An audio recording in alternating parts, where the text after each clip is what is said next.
굿모닝, 좋은 아침입니다. 오늘은 3월 3일 화요일입니다.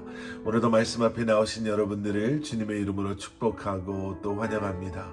오늘도 말씀을 통해 열어가시는 하나님의 은혜와 평강이 여러분들의 삶 가운데 충만하기를 기도하겠습니다.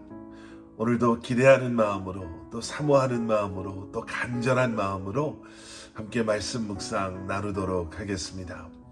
오늘 우리에게 주시는 하나님의 말씀은 마태복음 19장 23절부터 30절까지의 말씀입니다.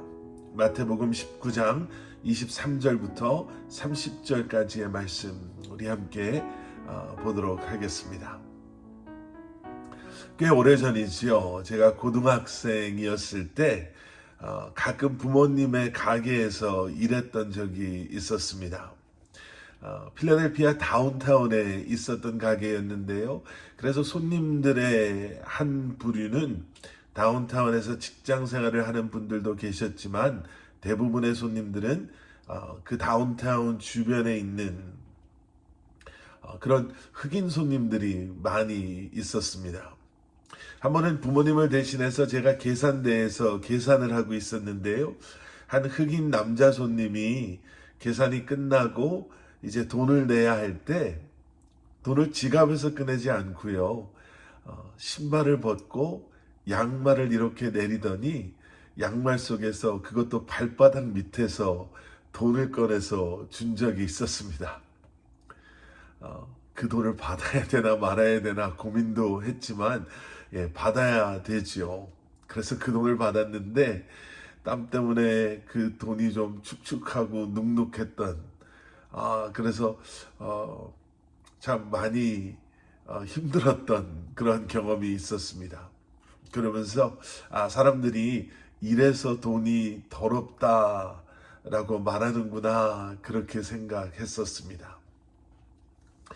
여러분, 우리가 역사 속에서나 아니면 종교나 아니면 특별한 가르침 속을 들여다보면 사람들은 청빈을 강조하고 돈을 멀리해야 된다라고 주장했던 적이 제법 많이 있었던 것을 보게 됩니다. 돈이 더럽다라는 것은 그저 위생상 더럽다라는 것을 말한 것이 아니라 그 돈 때문에 일어나는 너무나도 인간의 추하고 더럽고 악한 모습 때문에 그런 이야기들을 하게 된 것 같습니다. 자본주의 사상이 이제 세상 속에 들어오기 시작하면서요. 그러한 사람들의 돈에 대한 관점이 변하기 시작했습니다. 돈에 대한 사람들의 간절함 그리고 사모함이 나날이 커져가기 시작했고요. 그리고 우리 역시도 이런 물질을 얼마나 원하는가, 우리는 이것에 대해서 우리 역시도 자유롭지 못함을 보게 될 때가 있습니다.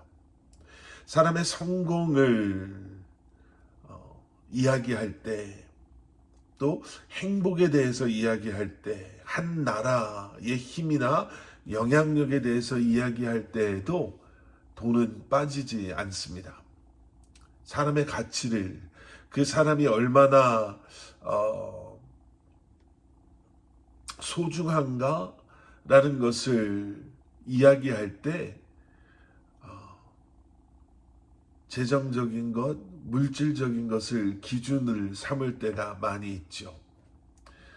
여러분, 이런 세상에서 살아가고 있는 우리에게 오늘 본문에서 예수님께서 하신 말씀, 부자는 하늘나라에 들어가기가 어렵다라는 이 말씀은 우리를 불편하게도 하고 또 한편으로는 우리에게 큰 도전이 되기도 합니다. 한 부자 청년이 예수님을 찾아왔습니다. 나름 열심히 살았다라고 생각했던 청년이었어요. 계명도 잘 지키며 살았다라고 자신했던 그러한 청년이었습니다. 그런데 그런 이 청년에게 해결되지 않는 이 영혼의 갈증이라고 그럴까요? 아니면 갈급함이 있었습니다. 그래서 예수님을 찾아온 것이죠. 그리고 예수님께서는 그런 그 청년을 귀하게 여기시고 너의 모든 소유를 다 버리고 나를 따라오너라 라고 말씀하셨습니다. 그 청년을 초대해 주신 거예요. 그런데 그 말을 들은 이 청년이 고민하기 시작합니다. 그리고 결국에는 고개를 떨구고 예수님을 떠나갑니다. 그 예수님께서는 제자들에게 이렇게 말씀하십니다. 오늘 본문 24절 말씀입니다. 다시 내가 너희에게 말한다. 낙타가 바늘귀로 들어가는 것이 부자가 하늘나라에 들어가는 것보다 쉽다. 여러분, 말이 되는 이야기인가요? 어떻게 나귀가 바늘귀, 여러분, 아마 우리 성도님들 가운데서는 이제 눈이 좀 침침해지셔서 바늘귀에 실을 집어넣는 것도 이제는 얼마나 힘든 그 일이 되어버렸는지 모르시는 분들도 계실 거예요. 그런데 그 안을 낙타가 지나간다?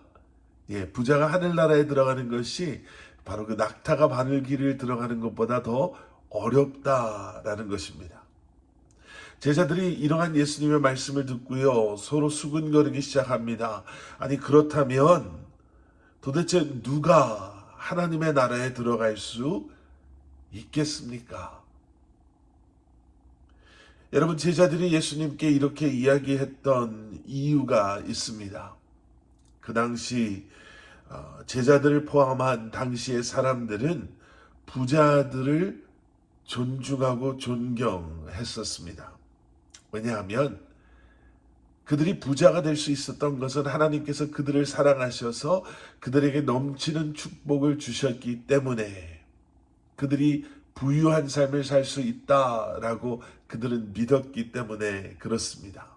하나님의 사랑을 받은 사람, 하나님께서 인정하는 바로 그 증거가 그들의 부유함에 있다라고 그들은 믿었으니까요. 그런데 여러분, 꼭 그렇지만은 않죠. 당시에 많은 부자들이 지금도 마찬가지지만요. 그들이 부유하게 될 수 있었던 것은 그들이 부정한 일을 통해서 부를 얻었고 또 많은 사람들의 희생을 자신들의 이익으로 삼았기에 그들이 부유해질 수 있었던 것이었습니다. 여러분, 생각해 보세요. 그 당시 이스라엘은 로마의 식민지였는데 로마의 식민지 가운데 살면서 부유함을 누리는 것, 여러분, 그것은 결코 쉬운 일이 아니었습니다.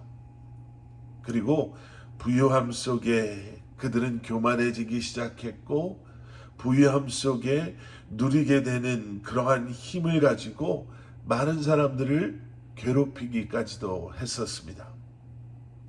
모두 하나님의 나라와는 너무나도 먼 그러한 모습들이죠. 예수님께서는 그럼 누가 천국에 들어갈 수 있을까 생각했던 제자들에게 오늘 본문에서 이렇게 말씀해 주십니다. 26절 말씀, 사람에게는 불가능한 일이다. 그러나 하나님께는 모든 것이 가능하다. 지금 예수님께서 말씀하신 이 말씀의 뜻은요, 우리의 힘으로 못 들어가지만 하나님께서는 너희들을 들어가게 해주실 것이다 라는 이러한 간단한 의미의 말씀이 아니었습니다. 천국에 대한 하나님의 기준이 사람들이 생각하는 그러한 기준이나 또 사람들이 생각하는 그러한 자격과 다름을 예수님께서는 말씀해주고 계시죠. 사람들 생각에는 당연히 부유한 사람들이 천국에 갈 것이다 라고 생각하지만 예수님께서는 그렇지 않다라고 말씀하시는 거예요. 하나님께서는 미련한 자를 택하셔서 지혜롭다 하는 자를 부끄럽게 하시고 약한 자를 택하셔서 강한 자를 부끄럽게 하시는 그리고 천하고 멸시받는 자들을 또 없는 자들을 택하셔서 하나님의 백성 되게 하시는 하나님이심을 우리는 잊어서는 안 될 것입니다. 우리도 모르게 우리 안에 자리 잡고자 하는 세상의 기준이 있습니까? 그리고 그러한 세상의 기준 때문에 이제는 우리는 하나님의 말씀조차도 잊어버리고 우리의 눈에 보이는 것을 통해 사람들을 판단하고 또 우리의 세상에서의 삶의 모습을 바라보며 바로 그것이 하나님이 그들을 사랑하고 때로는 사랑하지 않으시는 그러한 증거다라고 혹시 생각하고 있지는 않습니까? 하나님의 나라는 나의 모든 것을 포기하고도 우리가 기쁨으로 감사함으로 우리가 누리게 되고 소유하게 되는 세상의 그 어떠한 것과도 비교할 수 없는 놀라운 은혜이요 축복이요 사랑임을 기억하시고 오늘도 여러분 그러한 하나님의 나라를 소망하시며 하나님의 나라의 기준 가운데 이 땅에서 살아가시는 여러분들 되시기를 주님의 이름으로 간절히 축원합니다. 함께 기도하시겠습니다. 사랑의 아버지 하나님, 주님 감사합니다. 물질에 아니면 세상의 그러한 쾌락과 또 세상의 그러한 모습에 묶여있는 인생 되지 않게 하시고 주의 아버지 하나님 다시 한번 하나님의 나라를 소유한 하나님의 나라의 백성들로 오늘 하루도 아버지 하나님 주님의 나라를 소망하며 하나님의 말씀을 붙잡고 주님의 뜻 가운데 살아가는 그리고 매일매일 그렇게 하나님의 나라를 경험하며 맛보며 누리며 살아가는 우리 사랑하는 성도님들 한 분 한 분 되게 하여 주시옵소서. 예수 그리스도 이름 받들어 간절히 기도드렸사옵나이다. 아멘.